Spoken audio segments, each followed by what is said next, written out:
mooy yeneen projet yi ba ci li nga xam ne mën nañ ko am en termes de production ba ci bu ñu xel demee ci article 54 bi est-ce que mënul nekk luy atténuer un peu annonce bi ak lu peut-être pessimisme bi ñu ci mën a jëlee.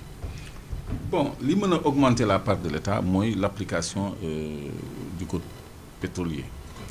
Le code pétrolier de 98-100 ans parce que moom moo régir les contrats déjà signés Sangomar ak GTA. Parce que ñaari blocs yooyu ñoo ay blocs productifs.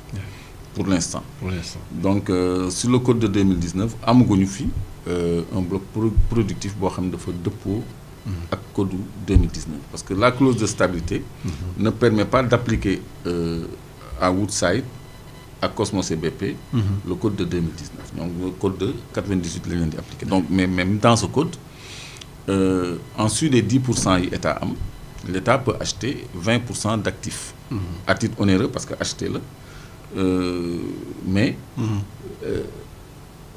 la congruité l'incongruité plutôt mooy pourquoi une limite dans les parts pour l'État l'État ne peut acheter que 20% d'actifs supplémentaires pourquoi ñu mën a limiter l'État ci loo xam ne moo ko moom d'après la Constitution donc dañ koy sédd 10% à titre gracieux mais mën na jëndaat mais du dépasser 20% kooku c'est un problème de souveraineté que ça pose pourquoi bu ñu mënee jënd 40% duñ ko jënd le code notre propre code nous dit mënuñu jënd plus de 20% ça c'est un problème moo tax dans les émissions des fois ñu ci doon boole un volet législation minière législation pétrolière pour visiter les textes qui parfois sont les obstacles parce que c'est bien de s'en offusquer mais la solution se trouve dans les textes de référence parce que mën nga jënd 20% léegi boo jëndee 20% plus tes 10% ça te fait 30%.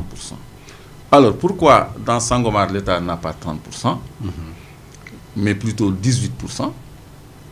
Loolu il faut poser la question à ceux qui ont signé les FID, les décisions finales d'investissement. Donc parce que ci la ñu tënkee lépp. Parce que code bi nee na nga mën nga am 10%. Mën nga ko yokk ba 30% en achetant 20% supplémentaires. Mais Sangomar nous savons tous que Petrosen 18% la fa am. Foo xam ni mënoon na fa am 30%. Pourquoi ça? Il faut qu'on ait cette réponse-là d'abord. Parce que contre-exemple à forcer ça dans le bloc de Diender le gaz bi nekk ci jéeri bi Petrosen a 30% là-bas est-ce que tu le sais? 30% oui. Forcer ça. Oui. 30% la fa Petrosen am.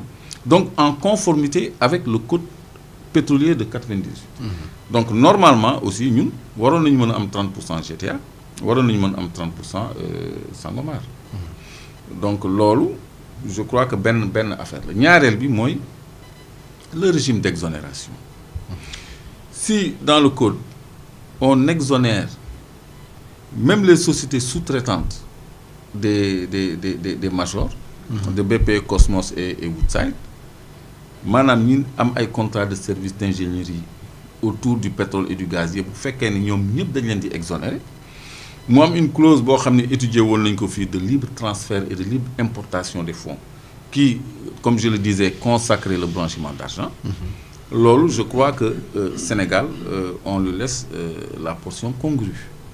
Donc première solution ci texte yi la parce que boo ci bëggee am retombées fiscales yi nga ci war a am il faut nga revoir les clauses d'exonération comme la Côte d'Ivoire a eu le courage de les remettre en cause depuis 2010 ils ont levé les exonérations sur les industries extractives et la terre n'a pas encore tremblé là-bas depuis 2010. Donc quand on parle de renégociation war nañu xool côté boobu parce que même la part de taxe qui leur est assujettie dañuy am problème pour recouvrer ko on a vu des problèmes avec ICS pour recouvrer des taxes là-bas à Woodside pour recouvrer des taxes là-bas à SGO sur l'or pour recouvrer des taxes là-bas. Ça a fini en justice d'ailleurs. En justice tu vois. Donc même li nga xam ne le minimum bi nga xam ne waraloon nañu ak ñoom sax pour ñoom ñu génnee ko ça pose problème parce que y avait un régime de corruption et de laisser-aller boo xam ne ñoom ils traitaient avec les décideurs pour s'affranchir de certaines obligations fiscales. Loolu nag je crois que war na cesser. war nañu xoolaat ñun yan retombées réelles la ñuy am ci suñu ay industries extractives. Mais en même temps war nañu gérer avec plus de transparence et de souveraineté le portefeuille de l'État dans les sociétés yoo xam ne dañu am industrie extractive aussi bien dans l'or.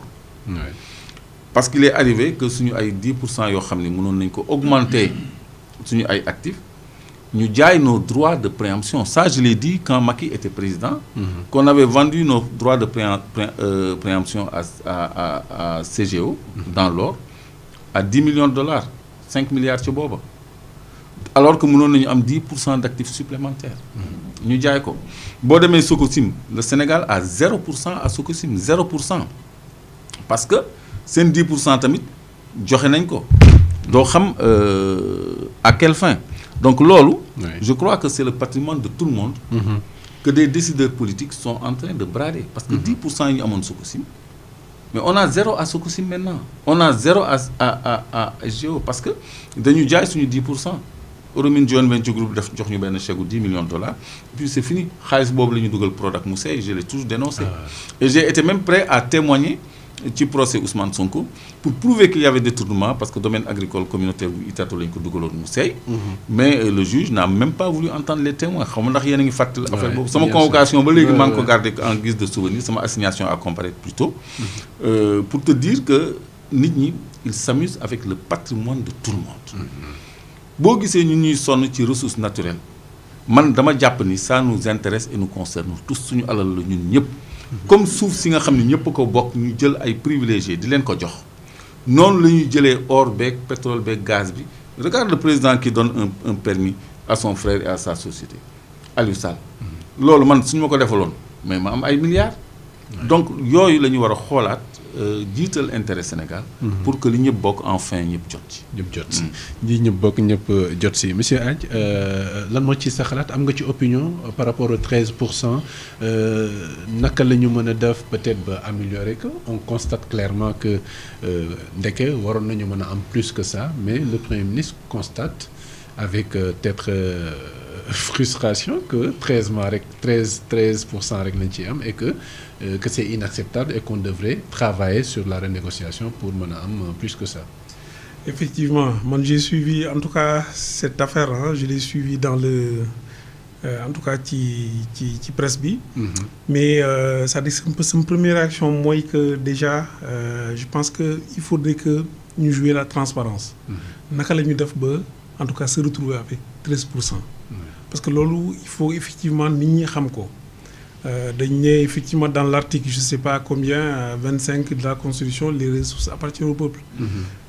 Ce qui est sûr et certain mooy ñi fi toogaloon am na ay maanaam ay signature yu leen engagé mooy vraiment ils ont en tout cas légué à ce nouveau régime la situation actuelle. Mais ci naka certainement ci ay textes. Parce que lépp je pense que ci ay textes lañ ko régiré. Mais man en fait am na benn jàkkaat bu ma ci am, c'est-à-dire que gis nga cette histoire de gaz et pétrole, il y a eu beaucoup de précipitations. Xawmul tax nag il y a eu beaucoup de précipitations dans la mesure où gaz boo ko découvrir, man je suis un produit d'Algérie. Algérie la jàngee, donc c'est un pays, xam ngeen ko, c'est un pays gazier pétrole. Mais Algérie en fait bi mu découvrir gaz, li mu jëkk def demul signer ay contrat, dafa dem tàggat, dafa dem ubbi ay institut d'abord. Dafa dem ubbi ay institut pour tàggat ay ndawam pour ñu représenter ko dans les négociations, dans les contrats.